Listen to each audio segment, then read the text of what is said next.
Sejarah peradaban Islam penuh dengan banyak kisah. Ada suka, duka dan cerita keemasan hingga kegelapan. Umat Islam berjibaku dengan beragam peristiwa dalam membangun sebuah peradaban yang hingga hari ini mampu menyebar ke berbagai negara. Kisah Khalifah Ar-Rasyidun merupakan cerita awal yang memulai tonggak Islam pasca Nabi Muhammad. Masa transisi itu penuh dengan cerita para sahabat yang banyak perlu diteladani. Namun, di balik itu ada kisah menyedihkan. Kisah tentang pembunuhan terhadap para khalifah. Namun, sebelum lanjut, agar channel ini bisa menjadi lebih berkembang lagi, dalam menebar kemanfaatan dan juga kebaikan, dengan kerendahan hati, saya ingin mengajak Anda untuk terus mendukung channel ini dengan cara, tekan tombol like, subscribe dan aktifkan notifikasinya, serta berkomentarlah dengan bijak. Terima kasih. Dari keempat khalifah mungkin hanya Abu Bakar yang wafat tanpa melalui tragedi pembunuhan. Walaupun ada riwayat lain yang mengatakan bahwa Abu Bakar wafat karena sakit akibat racun.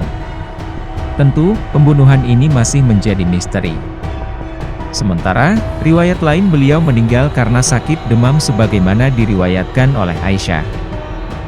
Ketiga khalifah selanjutnya mempunyai cerita yang berbeda. Semua khalifah wafat karena pembunuhan sadis. Khalifah Umar bin Khattab pengganti Khalifah Abu Bakar wafat di saat memimpin sholat subuh berjamaah.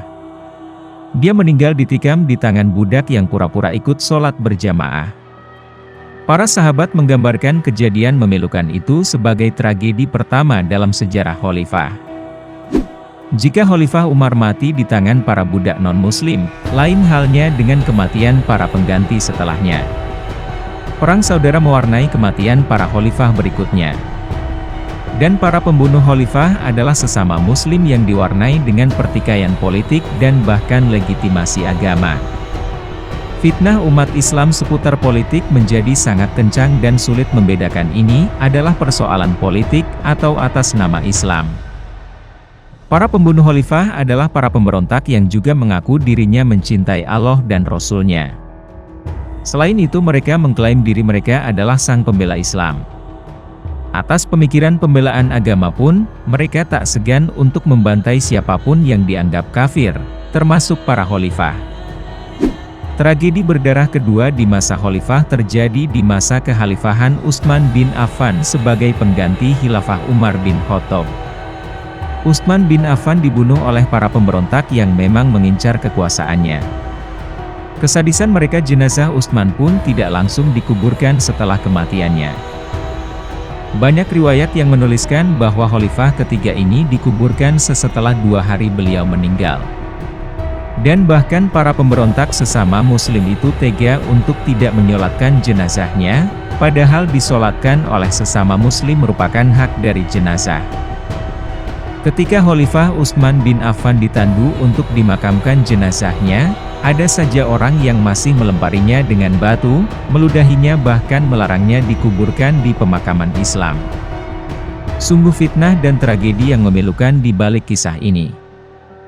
Sekarang dapat kita saksikan bahwa kuburan Utsman bin Affan awalnya merupakan kompleks pemakaman kaum Yahudi, karena jenazahnya ditolak dikuburkan di makam Muslim. Dan baru ketika di era dinasti Umayyah komplek pemakaman tersebut disandingkan dengan pemakaman Islam. Demi kekuasaan dan persoalan politik, seolah umat Islam jatuh kembali pada perilaku mereka seperti masyarakat yang hidup di zaman jahiliyah. Sebagian umat Islam dibutakan dengan kekuasaan dan fitnah politik yang hanya diperbudak oleh nafsu yang mereka miliki tanpa mempergunakan akal dan norma Islam. Kekhalifahan Utsman bin Affan berakhir dan digantikan oleh sahabat Ali bin Abi Thalib. Tak jauh beda dengan Utsman, Ali pun juga mendapatkan perlakuan yang sama oleh lawan politiknya. Kejadian ini banyak dikenal dengan tragedi Karbala. Para pemberontak yang digerakkan oleh beberapa golongan untuk mengepung kediaman sang Khalifah Ali. Akibat dari pengepungan ini, menyebabkan Khalifah Ali dan juga pengikutnya merasa kelaparan dan kehausan. Di tengah penderitaan mereka, masuklah salah satu pengeksekusi sang Khalifah Ali. Tanpa belas kasih, Ali dibunuh secara brutal.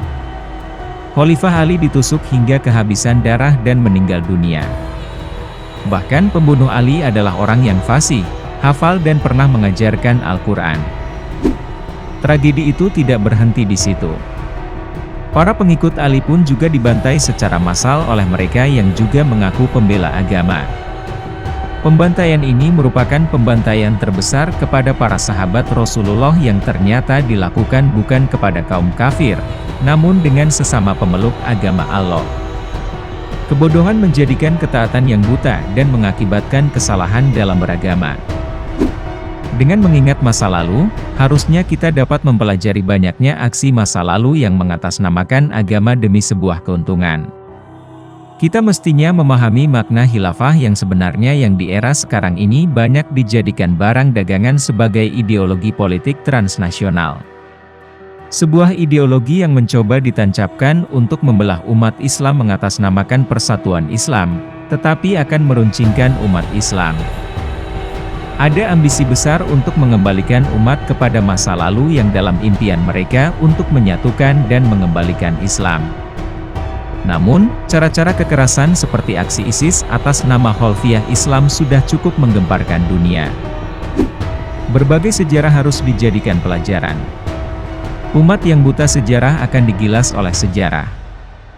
Jangan karena ambisi politik kekuasaan lantas Islam mudah dijadikan dasar untuk kepentingannya. Inilah yang terjadi pada masa tragis pembunuhan para khalifah. Mungkinkah tragedi antar sesama umat Islam akan berlanjut? Jika terdapat kesalahan dalam penyampaian materi, kami mohon maaf. Itu adalah murni kesalahan dari kami sendiri. Jika benar, serta memberi manfaat bagi Anda, itu semata-mata datangnya dari Allah Subhanahu wa Ta'ala. Terima kasih sudah menonton dan sampai jumpa di video kami selanjutnya. Tetap dukung kami. Wassalamualaikum warahmatullahi wabarakatuh.